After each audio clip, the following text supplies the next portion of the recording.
You know that war on fat that made your grandparents terrified of butter and eggs? The one that turned breakfast into skim milk and cardboard toast? Yeah, that wasn't science. That was a purchase order. In 1967, the sugar industry paid Harvard scientists the equivalent of $50,000 to publish research that would shape your diet, your health, and your grocery aisle for the next 50 years. And the kicker? Nobody knew they were being played until a graduate student stumbled onto dusty documents in a library basement 5 decades later. Stick around, because by the end of this, you'll see why that innocent-looking cereal box in your pantry is a monument to one of the most successful cover-ups in modern history. And trust me, the people who pulled this off didn't just fool your parents. They rewrote the rule book on how to manipulate an entire generation through science that wasn't science at all. Picture the scene. America, mid-1960s. Heart disease is exploding. Middle-aged men are dropping dead at alarming rates. Scientists are scrambling for answers. Some point at fat, others at sugar. It's a genuine scientific debate, messy and unresolved. But one group isn't interested in waiting for the truth. The Sugar Research Foundation, a powerful trade organization representing 30 international companies, sees an opportunity. Internal memos from 1954 show they'd already done the math. If Americans could be convinced to eat less fat, sugar consumption would jump by more than a third. That's not health advice. That's a business plan. Fast forward to 1965. Studies linking sugar to heart disease start hitting mainstream publications. Time, Newsweek, medical journals, the evidence is piling up. Sucrose, ordinary table sugar, is being connected to high cholesterol, elevated triglycerides, and coronary problems. The sugar industry panics. In an internal memo, a vice president named John Hickson proposes they embark on a major program to refute their detractors. Not by proving sugar is safe, but by pointing the finger somewhere else. Enter Harvard University, one of the most prestigious academic institutions in the world. Hickson doesn't approach just anyone. He targets Dr. Mark Hegsted, a respected professor at Harvard School of Public Health, and Dr. Frederick Stare, chairman of the nutrition department. These aren't fringe scientists. These are the gatekeepers of American dietary policy. Hickson offers them a deal. Write a literature review on sugar, fat, and heart disease. We'll pay you. We'll even help you choose which studies to include. And by the way, we have a particular interest in making sure certain papers get thoroughly critiqued. The ones linking sugar to heart problems. You know, just to be thorough. The Harvard scientists agree.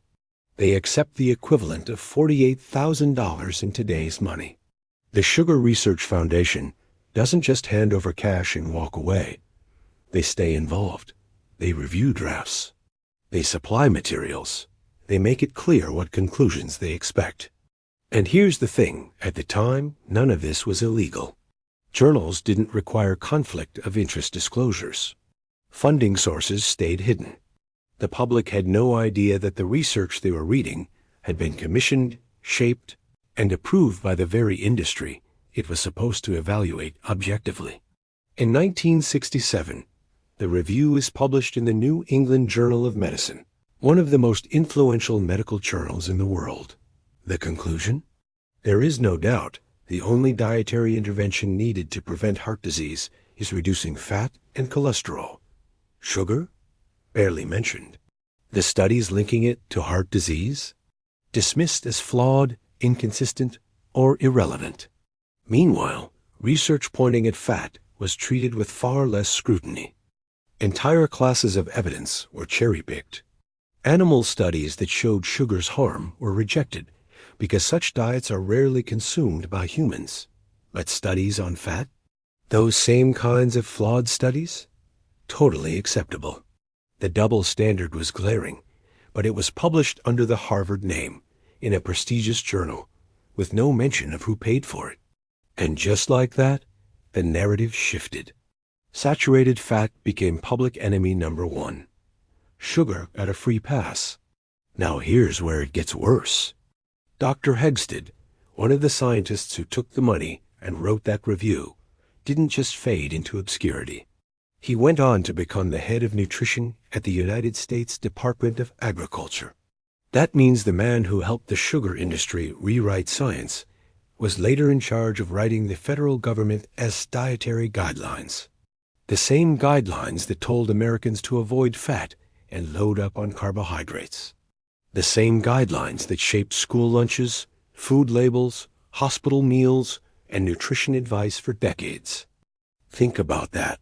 The architect of the sugar industry's defense strategy became the architect of national food policy. It's not corruption in the traditional sense. It's something more insidious. It's the blurring of industry interest and public health until you can tell where one ends and the other begins. For 50 years, this worked. Fat became the villain. Butter, eggs, red meat, cheese, all demonized. Meanwhile, sugar was rebranded as harmless empty calories. Low-fat diets flooded the market. But when you take fat out of food, you know what you add to make it taste good? Sugar, lots of it. Low-fat yogurt, low-fat cookies, low-fat salad dressing, all packed with added sugars to compensate for flavor. The food industry loved it. Profit margins on processed carbs and sugar are higher than whole foods. Shelf life is longer. Marketing is easier. You can slap a low-fat label on junk and call it healthy. Consumers bought it, literally. They thought they were making virtuous choices. Skim milk instead of whole, margarine instead of butter, fat-free snacks instead of nuts. But obesity rates didn't fall. They climbed. Diabetes exploded. Heart disease remained the #1 killer. The very problem the guidelines were supposed to solve got worse. And nobody questioned it, because the science said so. Except it wasn't science. It was a script. Written by Harvard, funded by sugar, and delivered to the public as objective truth. The researchers who discovered this didn't stumble onto a conspiracy theory. They found receipts. Actual letters, contracts, and memos stored in public archives. A graduate student named Kristen Kearns spent days in Harvard Medical School's library in 2011, paging through boxes of correspondence left behind by Dr. Hegsted. She was shocked. The level of coordination between the scientists and the sugar industry was undeniable. The Sugar Research Foundation didn't just suggest topics. They handed over specific studies and said, deal with these. And the Harvard researchers did exactly that. One letter from the scientists to the sugar executives reads, "We are well aware of your particular interest and will cover this as well as we can." That's not independence. That's partnership. When Kearns and her colleagues published their findings in 2016 in the journal JAMA Internal Medicine, the response was immediate. News outlets called it a smoking gun.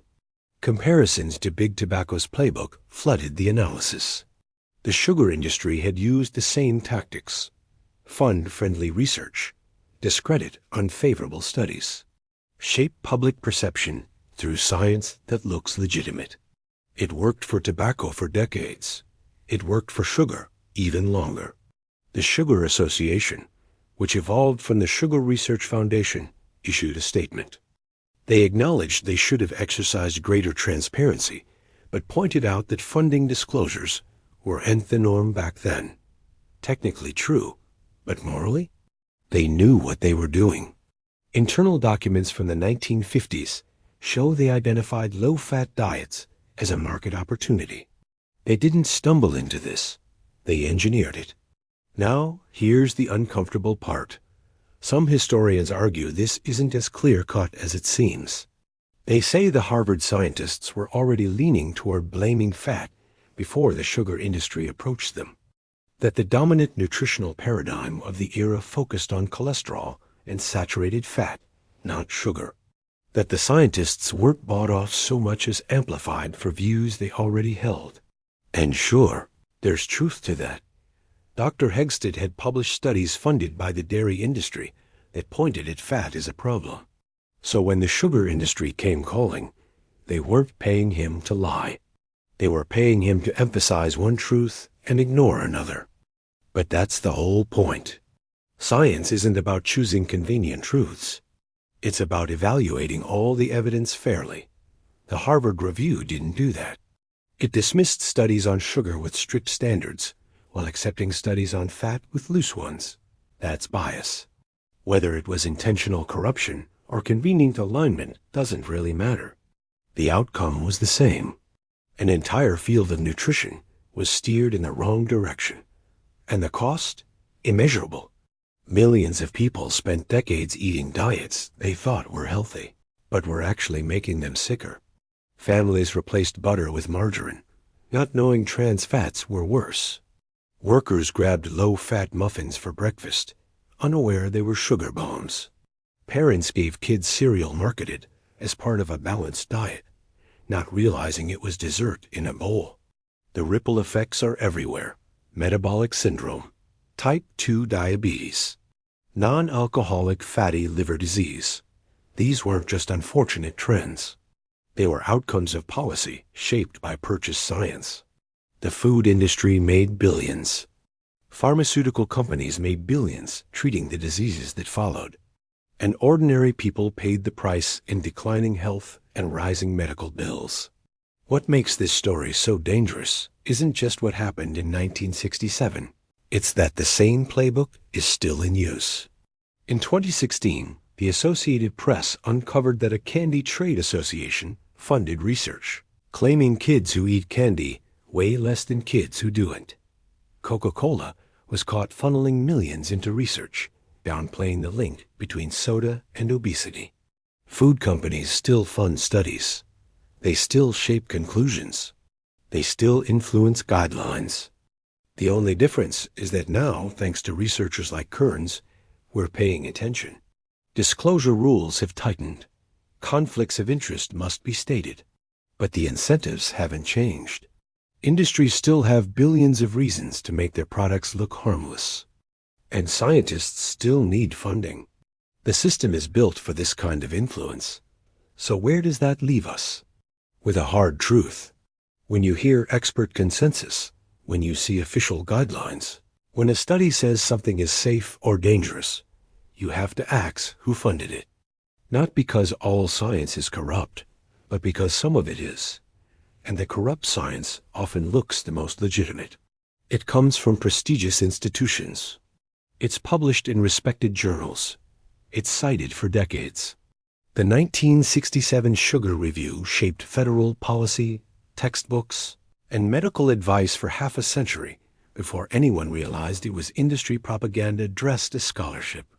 How many other studies are still sitting in plain sight, unchallenged, shaping what we eat and how we live, funded by interests we'll never know about until someone digs through archives 50 years from now?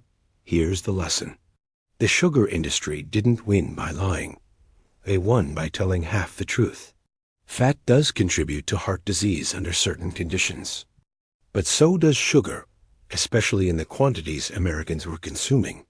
By funding research that focused only on fat, they didn't have to deny sugar's role. They just had to make sure nobody looked too closely. That's more effective than any lie.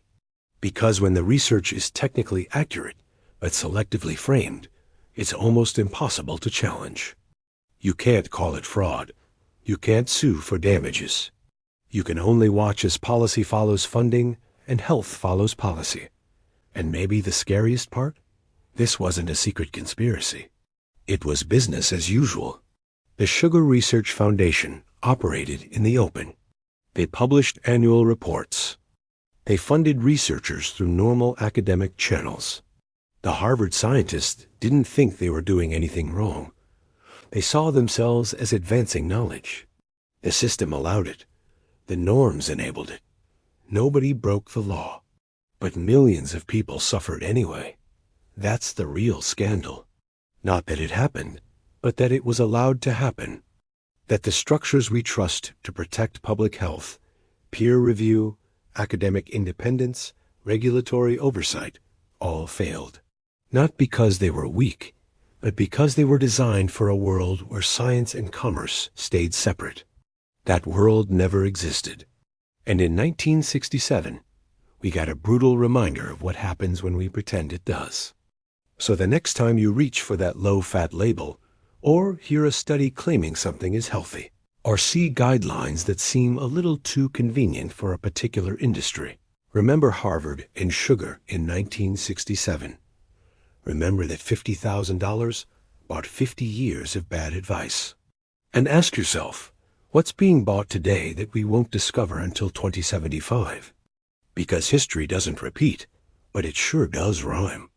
And the sugar industry taught every other industry how to play the song.